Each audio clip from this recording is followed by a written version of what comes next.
Welcome back to 504 Road Trips. Today we continue south on US Highway 61, the remainder of which is called Airline Highway. We're in the suburbs of Baton Rouge, close to the unincorporated communities of Inniswold, Shenandoah, Westminster, and Old Jefferson. On the right, LA 73 Jefferson Highway merges with US 61 for a few miles. Jefferson Highway is the older route connecting Baton Rouge and New Orleans. Airline Highway was constructed in the 1930s to provide a straighter, faster route, hence the name. The New Orleans and Baton Rouge airports were constructed later and don't have anything to do with the name of the highway.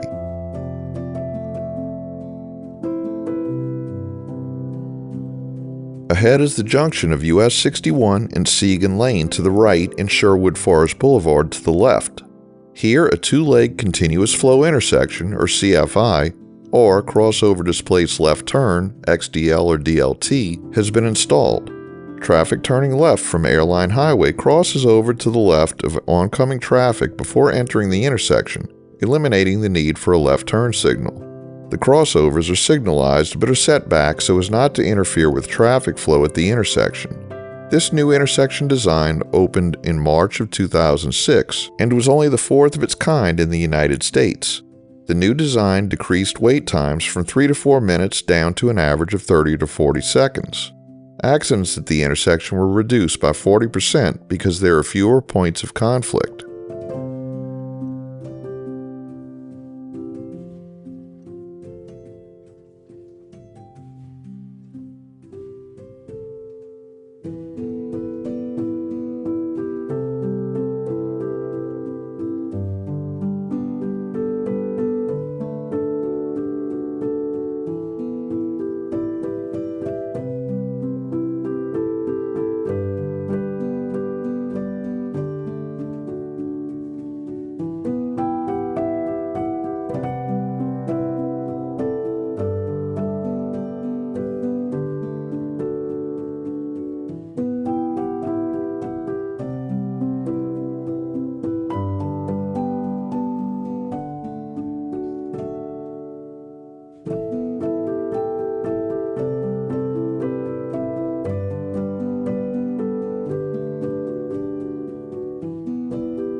Here, Highland Road intersects with Airline Highway, and LA 42 comes in from the right, joining US 61 in a concurrency. Highland Road becomes LA 948 on the left to its intersection with Jefferson Highway, which is now running parallel to Airline Highway.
At Bayou Manchac, we enter Ascension Parish in the unincorporated community of Prairieville.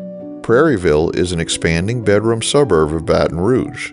Its name is derived from the once plentiful pastures and prairies that were visible from Jefferson Highway and Airline Highway, which is now covered with development.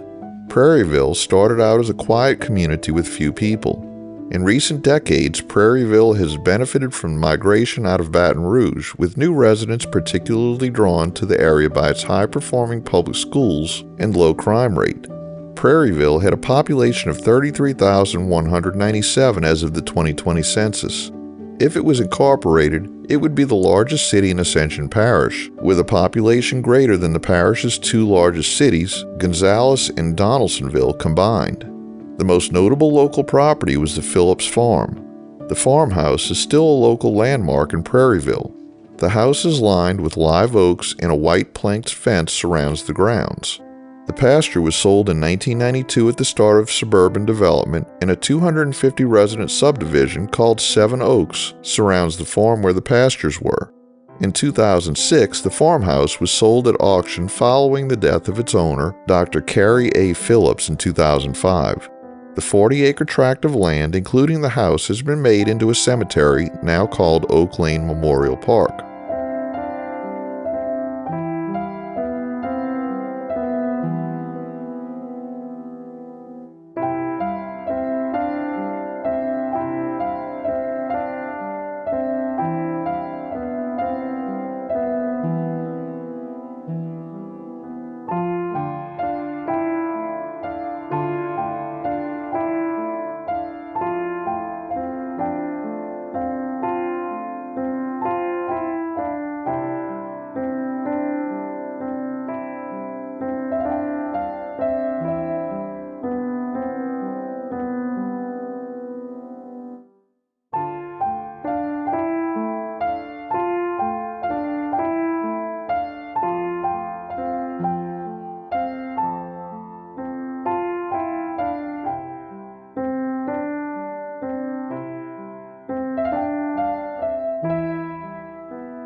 Here, the concurrency with LA 42 ends as it turns off to the left, eventually terminating in the town of Springfield in Livingston Parish.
We enter the unincorporated community of Duplessis, most likely named for a family that inhabits much of the area. This is evidenced by the many street names that contain the name Duplessis.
We conclude today's video as we enter the city of Gonzales. Thanks for watching. If you liked this video, please give us a thumbs up, post a comment, subscribe, share and follow us on social media, and join us for our next 504 road trip.